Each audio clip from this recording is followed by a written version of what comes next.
Welcome to Bible in a Year, day 268. Today we read Ezra 7 through 10. When we were last in Ezra, Jeshua and Zerubbabel, with the encouragement of the prophets Haggai and Zechariah, had just finished rebuilding the temple in Jerusalem, and the Passover was celebrated there.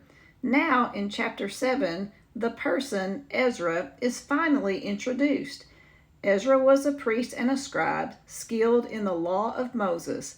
In chapter 1, verse 7, we learn that Ezra had set his heart to study the law of the Lord and to do it and to teach his statutes and rules in Israel. And King of Babylon, Artaxerxes, commissioned Ezra, verses 25 and 26.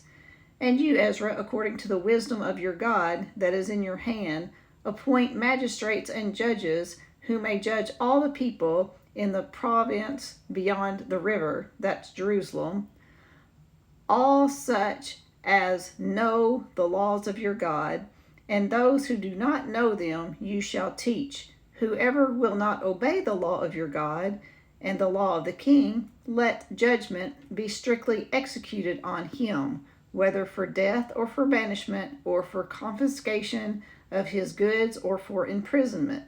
And Ezra responds in verses 27 and 28, Blessed be the Lord, the God of our fathers, who put such a thing as this into the heart of the king, to beautify the house of the Lord that is in Jerusalem, and who extended to me his steadfast love before the king and his counselors and before all the king's mighty officers.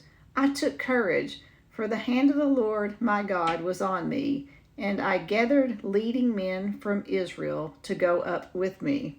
While departing for Babylon, Ezra realizes that there are no Levites among those going with him, so he gathered some Levites and their temple workers from the family line that David had set apart. Also before leaving, they fasted and prayed for protection on their journey. And chapter 8, verse 23. So we fasted and implored our God for this, and he listened to our entreaty.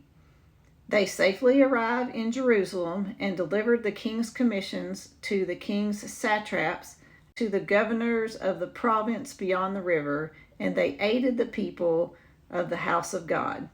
When Ezra arrives in Jerusalem, he learns that the returned exiles have broken God's law. Chapter 9, verses 10 through 12.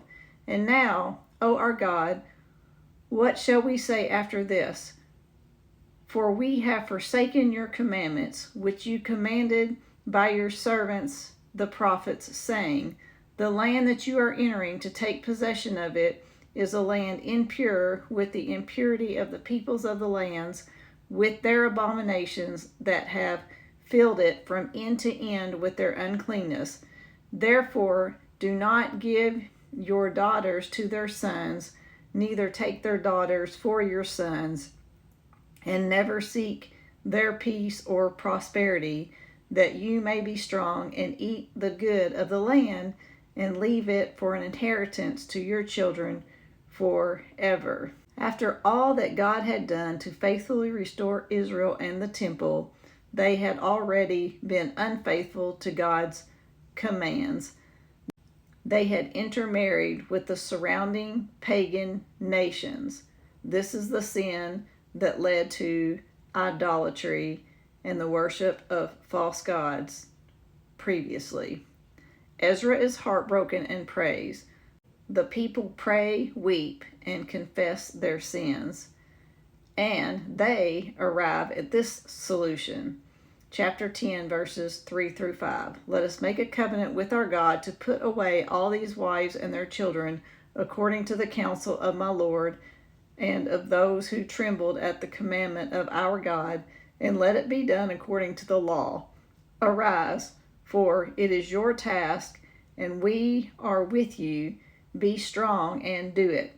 Then Ezra arose and made the leading priests and Levites and all Israel take an oath that they would do as had been said. So they took the oath. the book ends with a very long list of those found with foreign wives, and you see the massive number of broken homes due to disobedience and sin.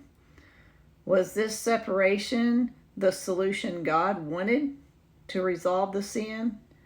Who knows? They never asked God for his solution. I invite you back tomorrow for Nehemiah chapters 1 through 5. Have a blessed day.